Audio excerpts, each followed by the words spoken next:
Hello, ladies and gentlemen. Welcome back to Kerbal Space Program in the Interplanetary Chase. In the last episode, our test pilot Jebediah earned us quite a bit of science and has earned a few ribbons here, as you can see.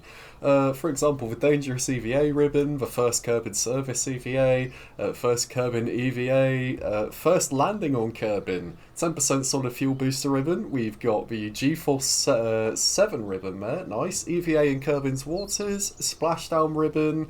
We've got Operational Service ribbon, and last but not least, the Certified Badass ribbon. I mean, it's Jebediah Kerman, why wouldn't you? Anyway, we left the last episode with 76 science points, as mentioned, which means we could go ahead and unlock a couple of nodes here. I was thinking of flight control, however, basic science seems to be a bit more appealing in that it will give us some more experiments to use.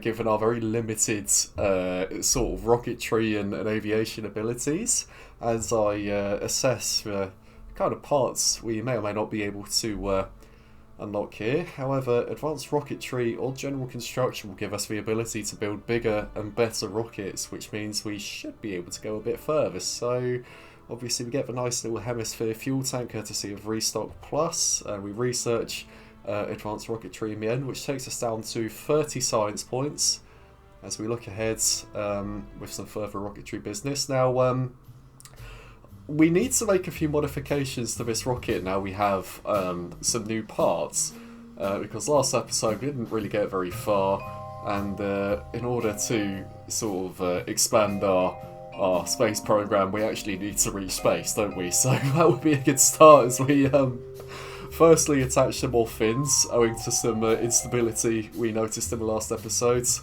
And there was also the matter of the clipping thermometers. As you can see, I'm having to put in a hell of an effort to try and reach those, so make them a little bit easier to reach. However, I'm straight up not having a good time as we put the rocket sideways and managed to get them, finally. So now we need to try and set up something inside the service bay to make everything a little bit easier to reach, and I do so by putting one of these structural girder segments here, so we may be able to attach our experiments to this and make them a little bit easier to reach, like I said. And I'd say that looks okay. The only concern I have is that by doing so, obviously we may, well, we have a part clipping into the command pod, which may obstruct it and prevent our Kerbals from doing any EVA reports. But no matter, as we put some SLBs on the side for good measure, and have Valentina ready to go. As we fire all 5 of the boosters there, deploy some signs through Science Alert, which I've just installed, and we detach those boosters. Good separation as we continue our ascent. I have installed Science Alerts, just FYI, because obviously I want to milk all the science I can, and I think it's only fair that where I don't have Kerbal Engineer installed, I have no idea which biome I'm in, and I think this is a nice compromise, let's say, as we decouple the solid rocket booster and continue our ascent here. And as we can see, our apoapsis is now in space, currently sitting at around 73-74 kilometers. This is accelerated, by the way. It's just a regular ascent. May not be the most efficient flight profile, but it is what it is, right? And looking at our Delta V, the goal is to get into orbit. Having said that, because of our ascent profile, it's not the most efficient. Orbital speed is around 2,400 meters per second. We're not getting there anytime soon. We're 500 meters of Delta V left. So we may need to abort this ascent as we time warp back into our re-entry here. We're going to put the booster retrograde, so that can take the brunt of any heating effects we may see. And as you can see, we are actually firing the booster a little bit to slow us down. Those fins might be our biggest enemy here, because wherever out the front, the rocket's going to want to flip. And speaking of which, better yet, it has flipped. So in order to prevent Valentina from becoming a smouldering, well, not hole, but splashing Kerbin's Ocean, we decouple the command module there and fire the parachute. And save Valentina there. Very good, as we time warp towards our splashdown here. Very good. 300 meters, 200 meters, 100, And we're going to open the service bay and splash down. Very good. Right, so we're going to deploy all of our experiments here. Very good. And collect it all in the pods. Now, my concern has come to light here, and that we cannot EVA due to the modular girder we've kind of no-clipped in, obstructing the pod's exit. So we'll have to consider that during the next kind of builder for rocket there. And Valentina has obviously returned. And Valentina has earned a few ribbons. We have Research 1. We have Splashdown ribbon. We have the Landing on Kerbin ribbon. Very good. G-Force 6 ribbon. Mach 1 ribbon. Nice. And Valentina has the 10% solid fuel booster ribbon. Awesome. It has given us a little bit more science, as you can see, which gives us enough for one of the 4 available nodes. And obviously, this also comes with batteries. Basic science does, so that would be quite useful. It has a drone core and a radial science junior, which may be quite helpful when we get around to building some slightly larger rockets here, or aircraft better yet. And that takes us back down to where we were, being 31.7 science. Not too bad, not enough to unlock anything else. However, with these new experiments, that kind of opens up new opportunities, new ways to research some sweet science points, and new ways to unlock some new parts. As we have a look at the heavy rocketry, because obviously, what better place to get science than to do it elsewhere than Kerbin, right? As we put some slightly bigger boosters on here, we're kind of revising our design a little bit here, as we put a puff engine on here for a slightly better ISP, specific impulse. Should be a bit more efficient should we make it to space. And as you can see, we are removing the modular girder there because it's preventing us from leaving. I was having a look at the science return unit just to see what it is, but I don't think it's anything particularly useful in our scenario here. So, as you can see, we're back in the service bay, looking at what we may or may not be able to use. In order to get some more science, we try and find somewhere to put some thermometers, and obviously decide just to put them almost in the previous place. I kind of put them in the top there, which is not how they're meant to go. So I'm trying to figure out a way to kind of get us inside the service bay a little bit. We're reiterating, or revising, but yeah, our staging as well. Here we go, put our thermometers in the top, which means we have some room at the bottom for what I believe are barometers that we've unlocked during our previous tech tree nodes. We also have room for a science processing unit, which should be quite good. Obviously that has added to our mass a little bit, and as a result I've decided to put some more fins on the command module there. Based on the previous re-entry, the fins at the bottom, obviously where we were facing retrogrades, had flipped our rocket around and almost killed Valentina here, as we have Bob ready to go, one of our other 4 test pilots. Obviously those hammer engines are really doing their job there. Obviously they're a little bit bigger than the fleas that we were previously using. Wonderful. And we're going to detach. Fantastic. However, as you can see, the boosters have actually hit our fuel tank, which means that as a result we've lost a solid rocket booster and are now essentially heading into space through our own momentum gain during our ascent. Obviously we're flying a puff engine, which isn't exactly the most effective during this particular altitude. It's much better at a vacuum, as we are trying to push our apoapsis beyond the atmosphere. Currently 65 kilometers, 66, 67, 68, 69, and 70. Wonderful. 71. And we are beyond the Kármán line. Wonderful.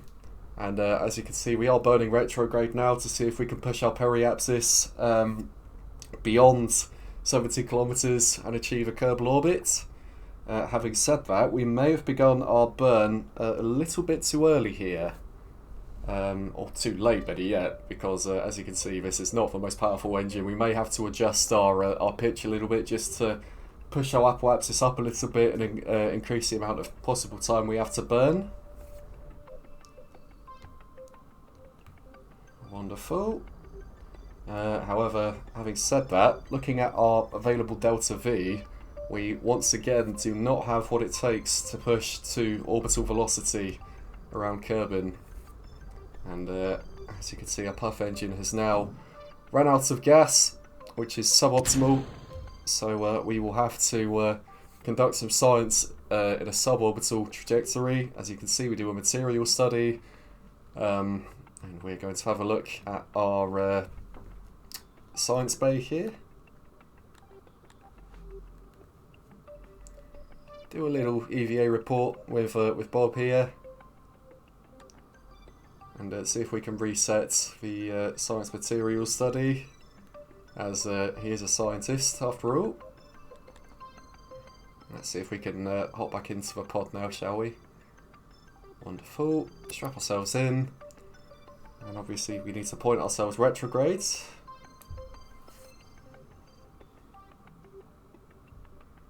And prepare for our re-entry here.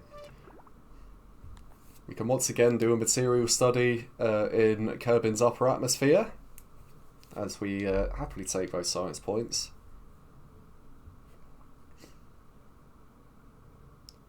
And we will eventually start seeing the heating effects. As you can see, those fins are keeping our heat shield pointing the way it needs to be, although they are overheating, and they do actually go pop, which to me says they might not be suitable for purpose, and we might need to remove those, especially seeing as we are managing to hold a retrograde trajectory without the fins. So like I say, to me it looks like they may not be entirely necessary. Obviously we're landing on the dark side of Kerbin this time, which should make for an interesting landing as we do pop our parachute, do a little bit of time acceleration back down through our clouds, through our descent here. And the parachute is opened up. Looks like it's going to be a wet landing. Sorry, Bob. So we descend through 200 meters, 100 meters, and splash down. Wonderful. It's a little bit bouncy, so we decide to flip the rocket over, or at least what's left of the rocket. Do some mystery goo experiments just to get some science, and as you can see, 48.5 science earned, taking us up to a nice big total of 80. Very good. Bob Kerman ready for his next assignment. A few ribbons. Research 1, splashdown, landing on Kerbin, Mach 3 ribbon, Kerbin EVA, dangerous EVA. Speed records, amazing. We've got collision ribbon, because obviously the SRBs hit us on the decoupling, G-force 6, and 30% solid fuel booster ribbon. Lovely. Right. Once again, revising our design here, because we need to make sure that what happened then does not happen again, because that could have very easily resulted in a loss of one of our amazing test pilots, and we do so by angling the SRBs ever so slightly outwards, because I'm hoping the aerodynamic effects will kind of push them away before they eventually break back into themselves through the uneven mass of the decouplers there and hit each other. Hopefully, like I say, beyond the rocket, but we'll have to wait and see.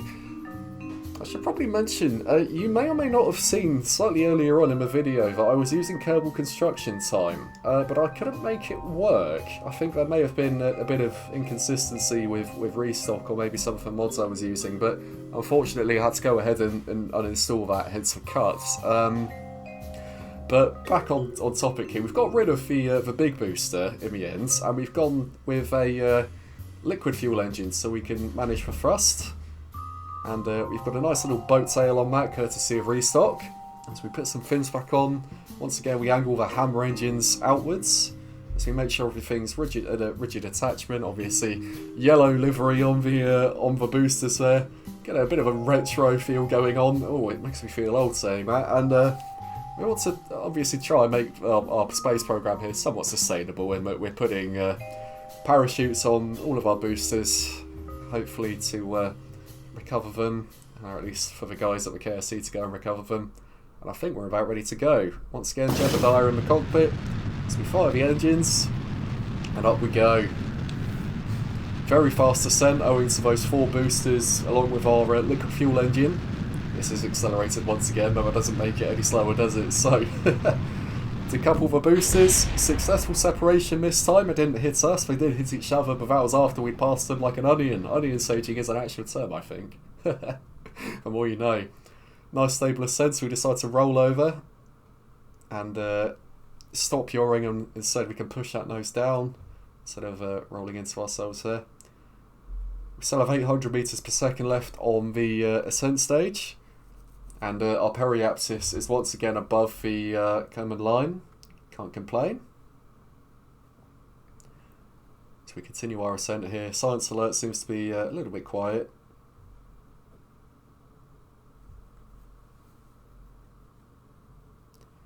Wonderful. As we reach ever closer to our periapsis, we do decide to burn for a little bit. See if we can push our, not periapsis, we drift towards our apoapsis. See if we can push our periapsis once again to 75 kilometers, or at least above 70 kilometers from this side of Kerbin. As we point our nose direct prograde, wait for it to fall slightly, continue our burn here. And our ascent stage is about to run out of fuel, so we'll detach that, use our puff engine. And as you can see, our periapsis is actually ascending. So with any luck, once again, we do need to readjust our heading here, or our pitch ready yet. Maybe up to about 80-ish kilometers, because once again, this engine is very efficient in a vacuum. It's not the most powerful, however, so we need to begin our circularization burn a little bit earlier. Problem with that is, had I have done that with our ascent stage, we would have pushed our periapsis, or our apoapsis better yet, out a little bit too far. As you can see, our apoapsis is reaching 80 kilometers. As we point our nose prograde once again. How are you doing, Jebediah, down there? You alright? Wonderful. As we get a nice little screenshot. Lovely. And continue our burn. Another nice little screenshot. So beautiful with Astronomer's visual pack there. Our periapsis is now in the positives. About 48 kilometers as it stands, as we coast towards our apoapsis once again to finish our manoeuvre. 60 kilometers, 76. And 80 by 80 kilometers. Ladies and gentlemen, we are in a stable Kerbin orbit, and Jebediah Kerman, our test pilot, is the first ever Kerbal to reach said achievement. As we do an EVA report from just above Kerbin's grasslands in orbit, grasslands better yet. Tried to do an EVA science experiment, however I believe this needs a scientist to conduct. As we try and board back into the vessel here. Wonderful. As we reset the material study, because it doesn't seem to be worth too much science given our current biome. As you can see, this is a lovely orbit. Once again, 80 by 80 kilometers. I'm just doing some time warp here to see if we can get some available experiments to pop up on Science Alert. One of them being an EVA report. As we do that, we get flung away from the vessel for some reason. I've no idea what happens. As you can see, we were going to re-enter Kerbin's atmosphere. Very, very hot, so I did have to cheat Jebediah's way back into a rendezvous with a vessel, but I think it's only fair seeing as I got crackened away from the rocket in the first place, so take that, you know. Anyway, another little experiment of a material study. We're still not getting anything. As we once again get another pop-up for an EVA report. I'm not too sure what it's popping up for at this point. It looks like it's just saying we're going through different biomes, which isn't overly helpful. So, as you can see, we are coming up on the light side of Kerbin, following our orbit. Don't seem to be getting much from our atmospheric pressure scans here, because obviously we've already got some data beyond the Kerbal line. We will do a mystery goo, just for the sake of having some science to take back. despite the fact that this is a bit of a landmark achievement. We don't seem to be gaining much science from it. However, that's not the point. Our space program is now officially a space program with a manned flight into Kerbin's on a low Kerbin orbit. I'm just looking for the space center here as we fire our booster to deorbit ourselves, hopefully around the space center, but I'm not very good at predicting trajectories here, and I decided, in fact, no, let's land on this kind of deserty area here, because I don't want another splashdown. I think our Kerbals are a little bit tired of having to heave themselves out of the water with those heavy spacesuits on. So go to closer science bay. Wonderful. Jebediah looks very happy, knowing that he's coming home after a successful Kerbin orbit. We do have quite a bit of delta V left with that puff engine. We have about 600-700 meters per second. Must apologise about the camera there. I have no idea what happened.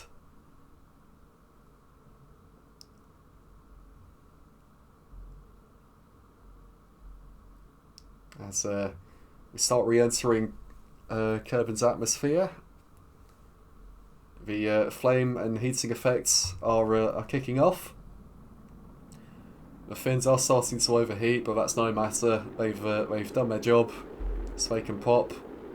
We do obviously start to fire our booster a little bit. We can see that things are starting to blow up, specifically the fin on the bottom of the rocket. Once again, no big deal, they've done their job. I was actually using them to point our engine up a little bit to increase our glide profile. However, with them gone, I decide it's probably a good idea to arrest what speed we can with our rocket engine here. Who needs air brakes, you know, when you've got a retrograde facing engine?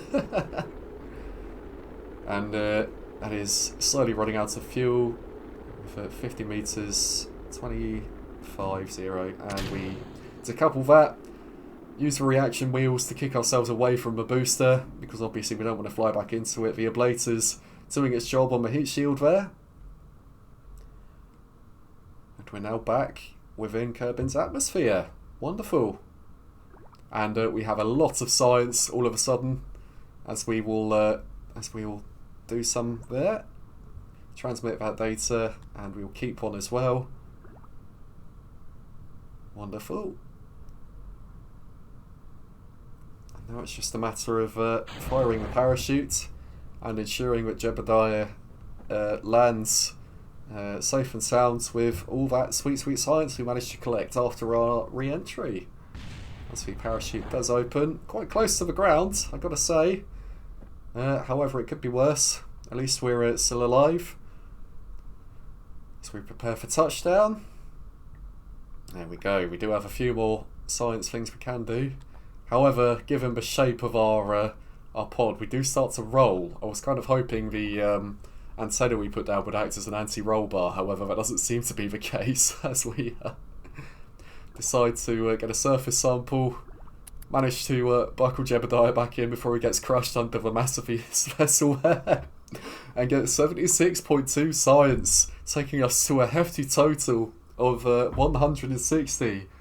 As you can see, here's a brief summary of the experiments we managed to do, and Jebediah has achieved a few more ribbons. Research 2, 2,000 meter mountain lander, obviously courtesy of where we landed.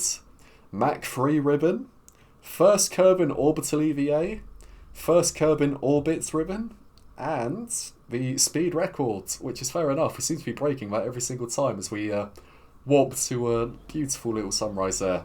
Anyway, as we head into research and development with 160 science, I'd just like to say as we reach the end of this video, if you do want me to add some Kerbals with your own name or whatever profession, being pilot, scientist or engineer, do let me know in the comments below, and I will try my best to oblige as we obviously assess what parts we may or may not be able to buy with our nice big load of science here. I'm thinking possibly advanced rocketry to get some bigger parts, some bigger fuel tanks, some bigger engines, and general construction to obviously provide us with some launch clamps in order to hold our big monstrous abominations in place. As you can see, we do go for heavy rocketry in the end, as we obviously further assess what parts we can get, and we do get general construction. Anyway, please like and subscribe for more content like this, and I'll see you guys in the next one.